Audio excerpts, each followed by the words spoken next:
Assam athletic সন্থাই এখন athletic academy বনাবৰ কাৰণে প্ৰস্তুতি চলাইছে আৰু আজি আমি সকলো কাৰ্যকৰ্তা আহি ইয়াত আমি গোটেই স্থান পৰিদৰ্শন কৰিছোঁ।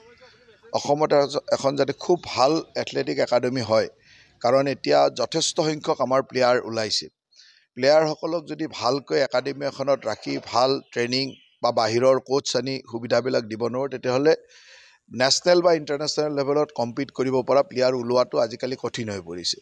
আৰু সেইকাৰণে আমাৰ প্লেয়াৰসকলক আমাৰ ইয়াতে অসমতে কেনেকৈ সুবিধা দিব পাৰে তাৰ এটা পৰিকল্পনাৰে আমি অসম এথলেটিক সন্থাই অসম চৰকাৰৰ সহযোগত এখন এথলেটিক একাডেমি কৰাৰ পৰিকল্পনা কৰিছিলোঁ। আৰু আজি এই অঞ্চলটো আমি পৰিভ্ৰমণ কৰিব আহিছোঁ যে কি কি সুবিধা ইয়াত আছে আৰু কি কি সংযোজন কৰিব লাগিব।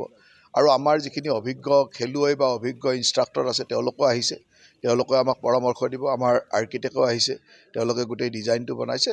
মুঠৰ ওপৰত এই বছৰৰ ভিতৰত আমি এখন এথলেটিক একাডেমি সম্পূৰ্ণ কৰাৰ স্বাৰ্থত বা সম্পূৰ্ণ কৰাৰ লক্ষ্যৰে আগবাঢ়িছোঁ। অসমত প্ৰথমখন এথলেটিক একাডেমি হ'ব। অসম বুলি নহয়, বেছিভাগ ৰাজ্যৰে আজিকালি এনেকুৱা ধৰণৰ ৰাজ্যৰ হিচাপে বা ষ্টেট এছ'চিয়েশ্যনে একাডেমি চলোৱা খুব কম আছে। আগতে আমাৰ AFI একাডেমি চলাই আছিলে, সেইটো এটা বেলেগ, আৰু আগতে চেণ্ট্ৰেলাইজ একাডেমি এটা ব্যৱস্থা আছিল।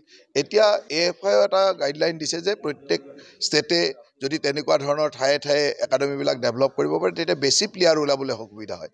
আৰু অসম বুলি নহয়, বহু ৰাজ্যতে নাই, কিন্তু অসমে যদি আমি আগতীয়াকৈ আগবাঢ়িব পাৰোঁ, নিশ্চয়কৈ আমাৰ কাৰণে এটা ভাল খবৰ।